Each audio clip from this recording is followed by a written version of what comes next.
Hey everyone, welcome to the Happy Flosser podcast. My name is Billy Lunt. I am your host, and I'm here to talk to you about all things dental hygiene to support you on your journey through the dental hygiene program. It's really great to have you with me today. I hope today's episode provides you with some kind of inspiration, insight, support, kindness, and growth. Enjoy listening.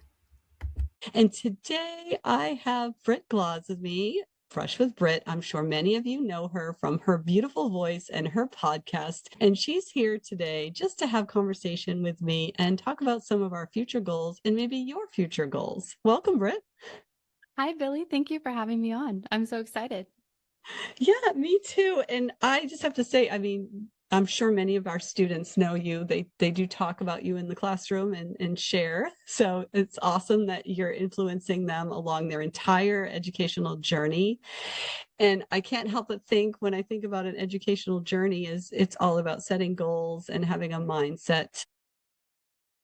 And those are very structured when you're in school. I mean, I've heard you talk on other podcasts about your goals. So what's interesting is after we graduate, how do we make goals after that? And what are you doing? What are your goals you're trying to achieve? Well, straight out of dental hygiene school, I did have some goals after that, kind of immediately after, because my professors really encouraged me to get a bachelor's degree in dental hygiene. So I did go through community college. So I did the 4 years and then got my associates in dental hygiene. And then right after that, I hopped into a bachelor degree completion program. And I really have to thank my professors for that because it wasn't on my mind at the time. I really just thought, I'm going to get done with this program and I'm going to be done going to school. And that was really far from the truth. So I had a goal right after that. I did that and, did a myofunctional therapy program and an RDHAP program. And I've done a lot of things in 4 years. And now I'm kind of to the point where I don't really have a set goal right now, which is kind of weird for me.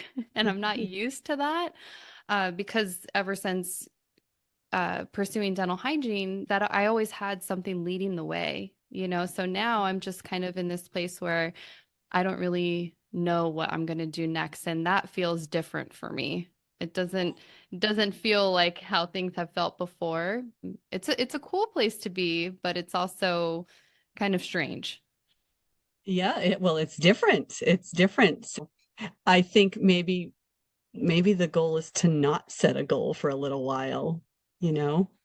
I just have to circle back to something you said that is a conversation that I have often. The 4-year associate's degree in dental hygiene. Yes. I feel like it's like the great debate of how long does it really take to become a dental hygienist? And I haven't met one single solitary dental hygienist who did it in 2 years. Have you? Some that have done like the accelerated programs, but the majority I would say probably did more than just 2 years. Yeah, it's really hard to swallow as a student. I remember when I graduated and it was associate's degree and it was so hard and it was so many credits. Yep, so many credits. And I do have to say, even though, I did the bachelor degree completion program and there were a lot of new things that I did learn, my associates in dental hygiene was extremely hard compared to my bachelor's degree, and I really hope to see more and more programs become bachelor accredited. I agree with you. I really believe that that is the way for us to meet the needs of the patients and to truly educate our students for what they're really doing chairside with their patients.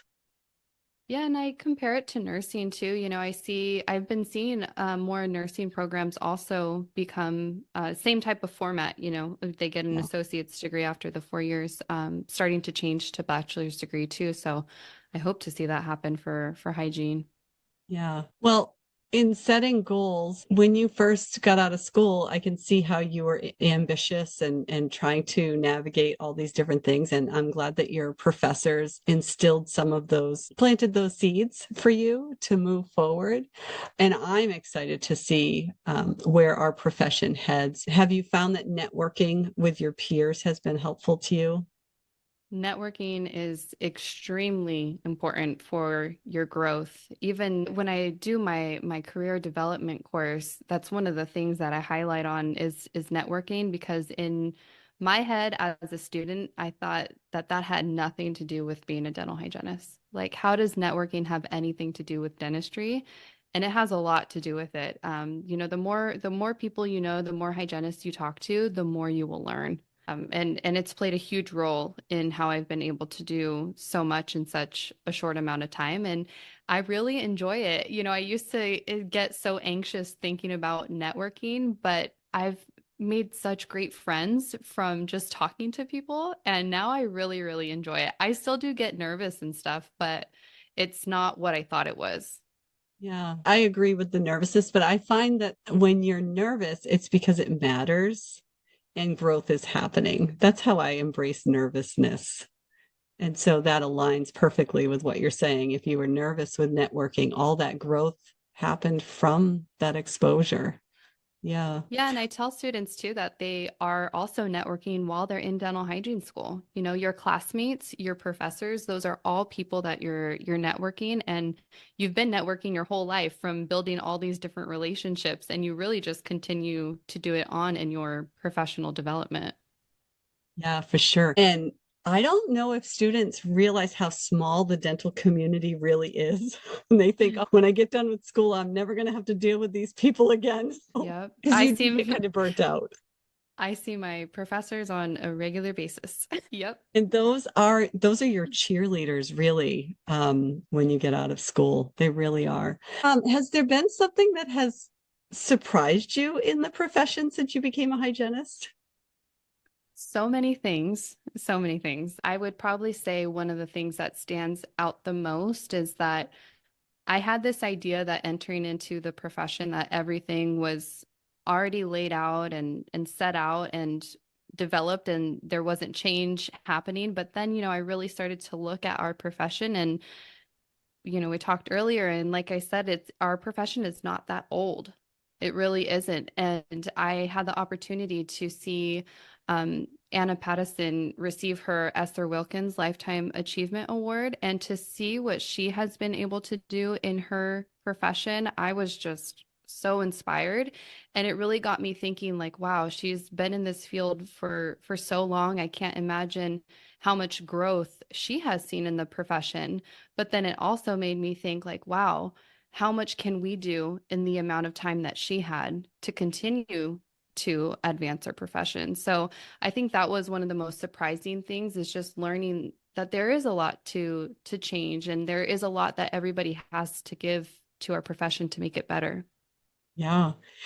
And so, piggybacking on that question, the next question would, in my head, comes with, what do you think some of the challenges are, right? Yeah.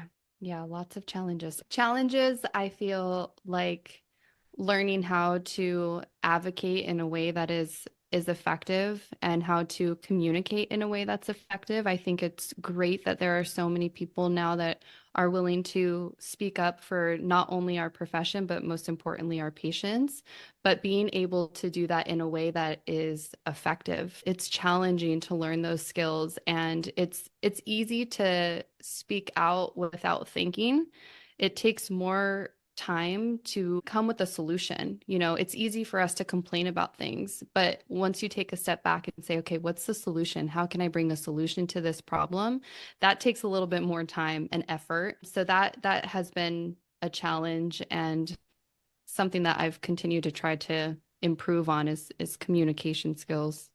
Yeah. And that's really the key because if you can keep the lines of communication open with other professionals that have an impact on our profession, it's really how we move it forward and make some progress. But if you're just, you know, throwing things out there and not really considering other perspectives and really how you're coming across to others, it really shuts the conversations down and it limits our movement. And also with patient care too, being able to explain things to a patient and actually hear what they're saying about, something that doesn't work for them, whether it's flossing or, the electric toothbrush and catching on to those little things.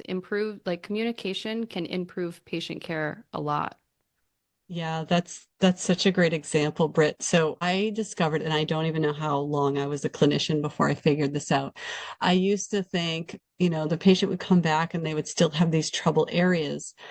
And so I would review and review, strategies for them and everything. And then I just had this moment one time when a patient was in my chair where I said, well, maybe it's me. Maybe I'm not listening to what that patient's specific needs are. And it's not really about them not listening to me. It was about me not listening to them. So starting with the patient and going outward to becoming a really good communicator in the clinical setting and then expanding that to the advocacy arena, I think that's a great thing for a student graduating and going out into the field to really focus on where are my strengths and where are my challenges. I love that.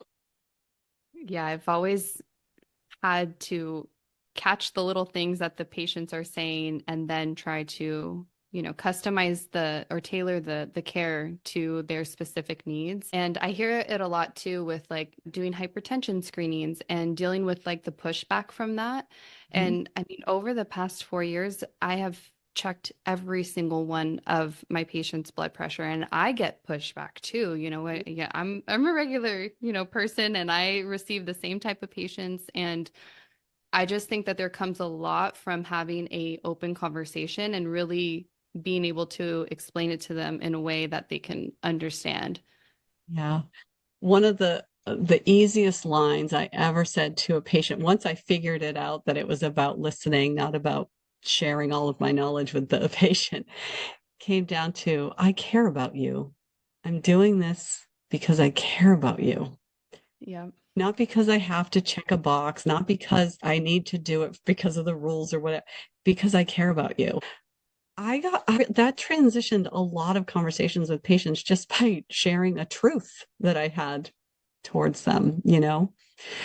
And I see it as a professor with the students when, we're making them do a OHI skill evaluation and they're doing all this information sharing with patients, but there's nothing on the skill evaluation that says that they listened to the needs of the patient and then catered the plan to them. So there's a lot of learning that goes on once you graduate for sure. Yeah.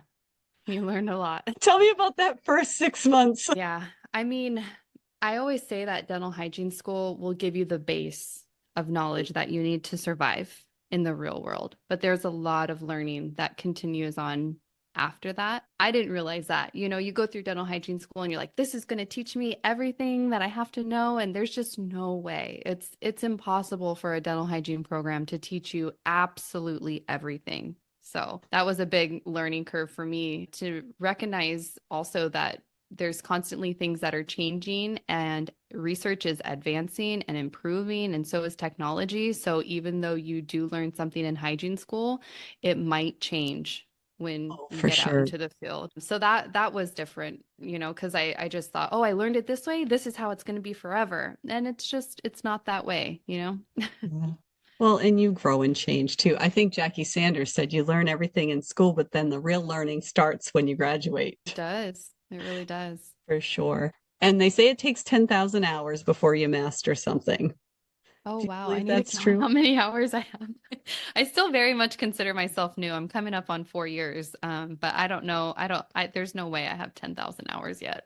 I don't think. Oh, yeah, that's like a benchmark. There are some talented people out there, so you might be one of those No, exceptions. no, no, no, no, no. Well, they say 10,000 hours to be an expert in some area, but I look at hygiene for myself and I'm like, okay, well, maybe it was 10,000 hours for being really good at scaling and then 10,000 more hours for being really good at communicating. Yeah, I feel like scaling is just one of those skills that you have to constantly. I mean, you have your good days and you have your bad days. There's times where there's a piece of calculus I just can't get, and then I notate it and I come back to it the next time and I get it right away.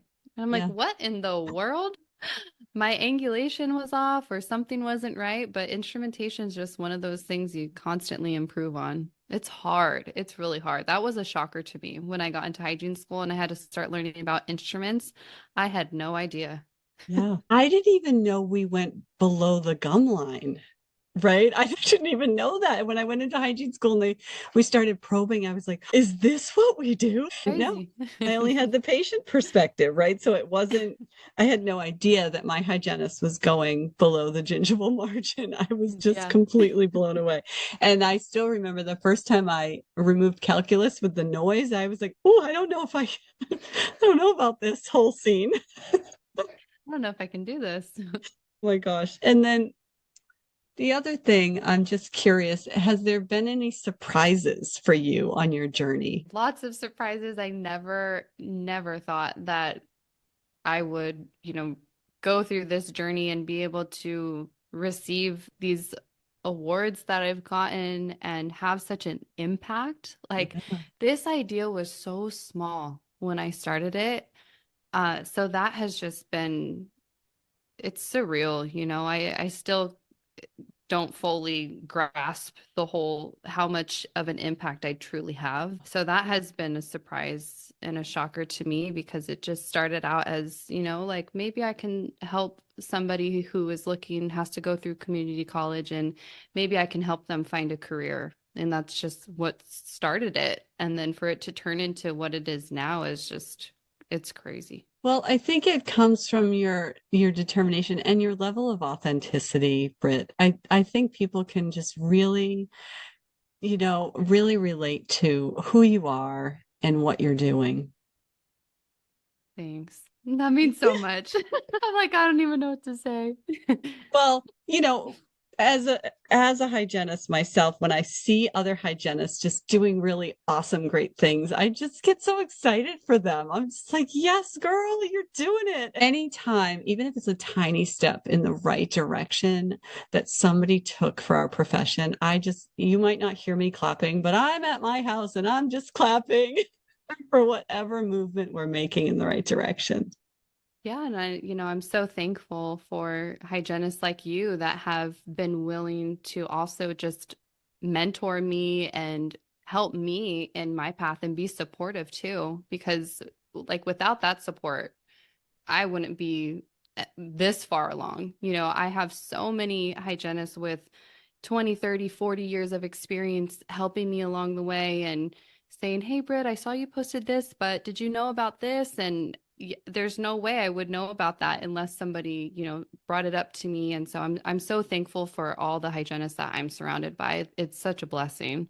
Yeah, it's such a great profession. I always just want to surround myself with really amazing people, sit at the right table Yeah. and be with the right people that are going to really in a positive way impact whatever goals you're setting for yourself as well. That's what I hope our students when they listen, I hope they are charged with, figuring out their own maximum possibilities so that they can, as you said, like even if it starts as just like a little idea, you just never know the impact that you can have and where it takes you. And one step always leads to the next. And then before you know it, you're way down this path that you don't even recognize that you put yourself on, you know?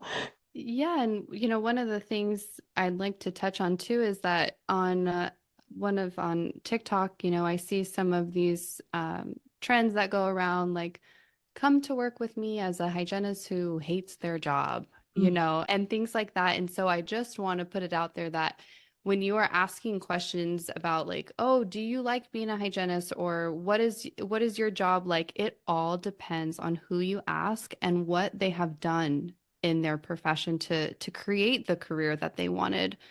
If you go to somebody who hates their job, then they're going to tell you they hate being a hygienist and you're going to get that perspective. But then if you ask somebody else who absolutely loves what they do and is excited about the profession, you're going to get a different perspective. Just be careful with the things that you consume and the people that you ask things because it all depends on who you surround yourself with. It really does. Yeah, that's so true. And even the same hygienist, you could ask them on Monday and they might say, oh my gosh, I had the best day. This patient came in, they really, this or that happened. And it could be a couple days later and they could have had the worst day ever because that's just life.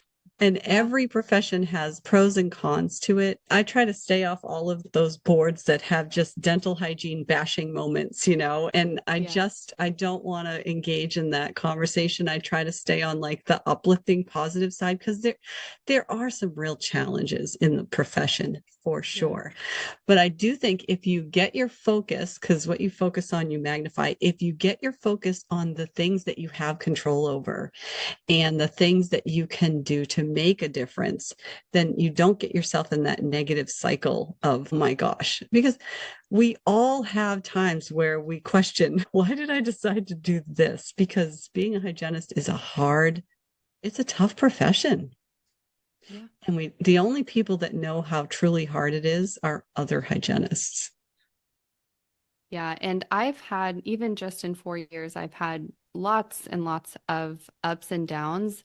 And there's been times where I've been in some deep burnout in that short amount of time. And I've even thought to myself, though, like, if I didn't do hygiene, like, what would I do? I love hygiene, I love prevention.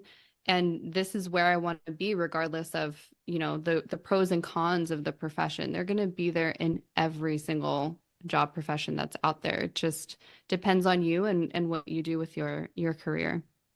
Yeah, that's well said. And I also think that it's okay to not have a goal for a little bit because I know you and I both Yeah. talked about that. I don't have one either right now. Right now, I'm just like, well, whatever happens. Um, but sometimes it's pushing yourself to say, okay, I'm going to set a goal that's maybe outside my reach because it's who we become along that process of achieving that goal that really keeps the burnout limitations down.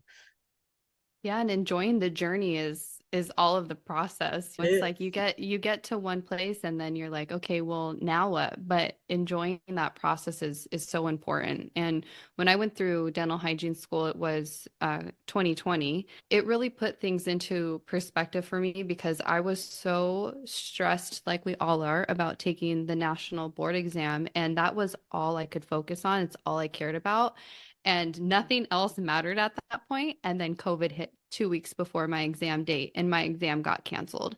And that just really taught me like you don't have full control over everything. And sometimes you just have to go with the flow and enjoy the process while you're in it, and things will work out.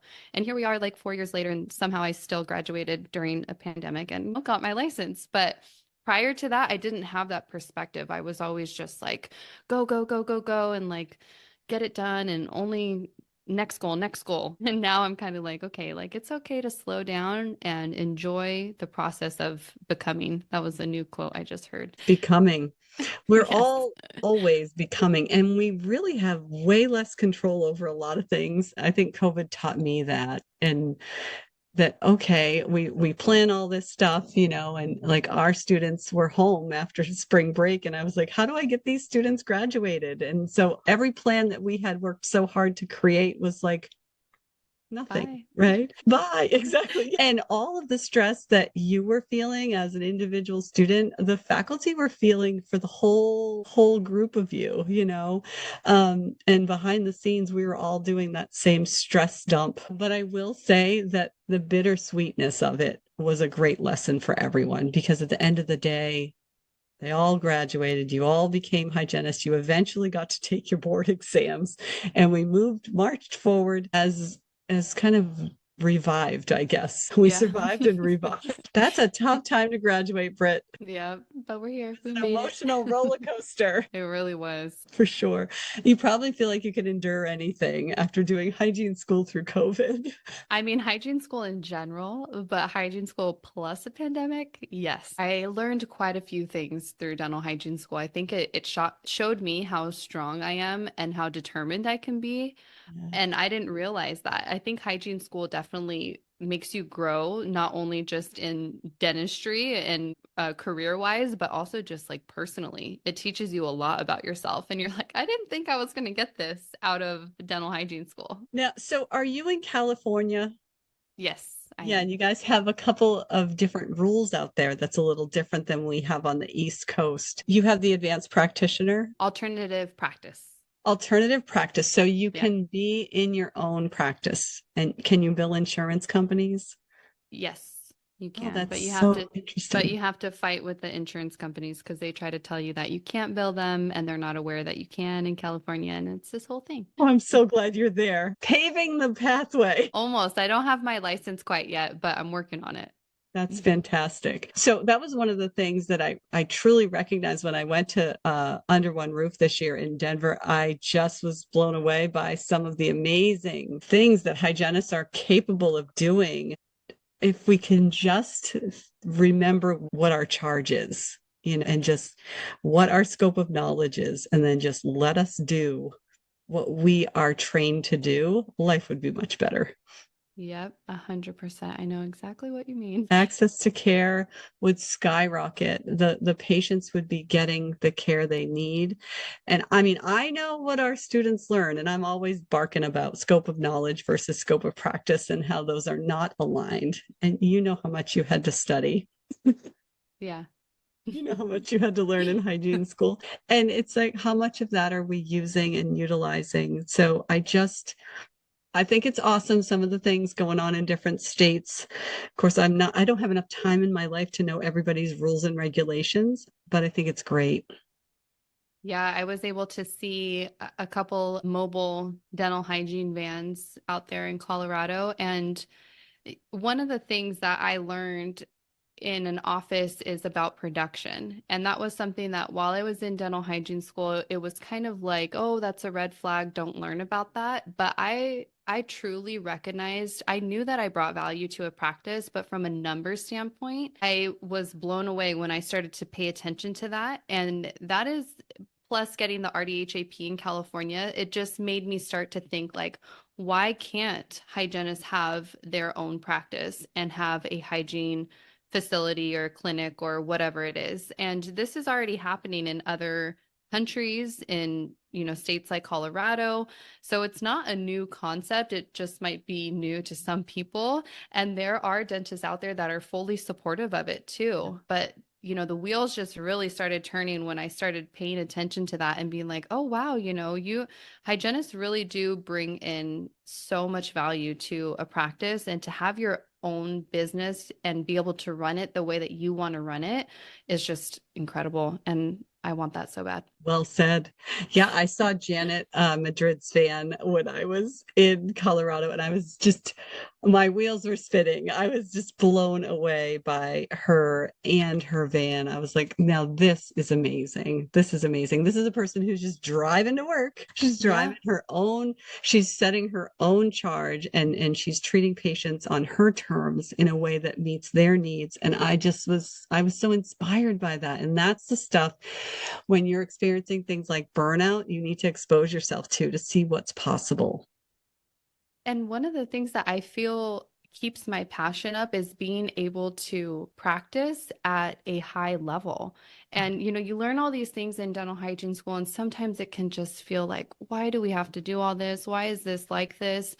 But then when you get into the real world, like if you're able to actually practice all of those things that are so important in your own practice, it just makes you feel like you're providing the patients with high quality comprehensive care.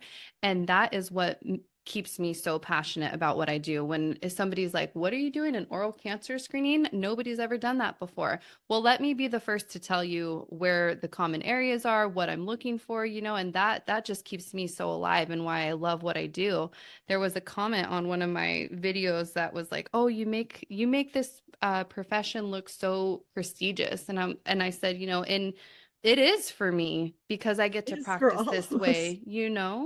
And it feels that way to me because I'm taking the time to do all of the assessments, which are very important to what we do as prevention specialists. And if that is what we're going to be out here preaching about prevention and saying, this is what we do, we're educated healthcare providers, then we need to really practice the things that we're talking about and learned in dental hygiene school.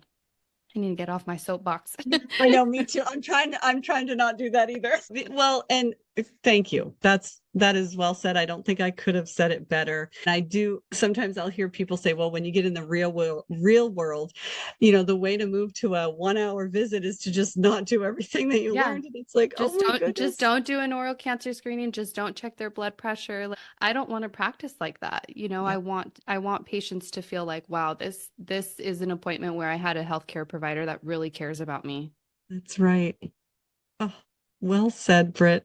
Well said.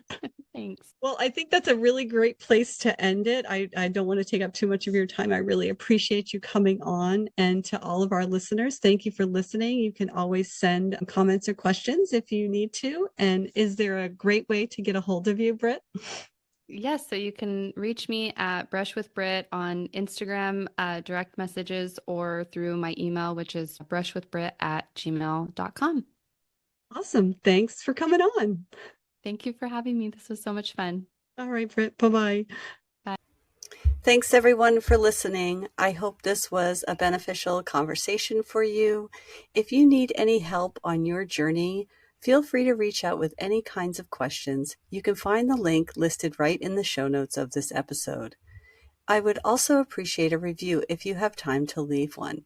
You can always leave comments on the show and reach out if there's a topic that you need covered. You have lots of people supporting you on your journey through dental hygiene. Don't be afraid to ask.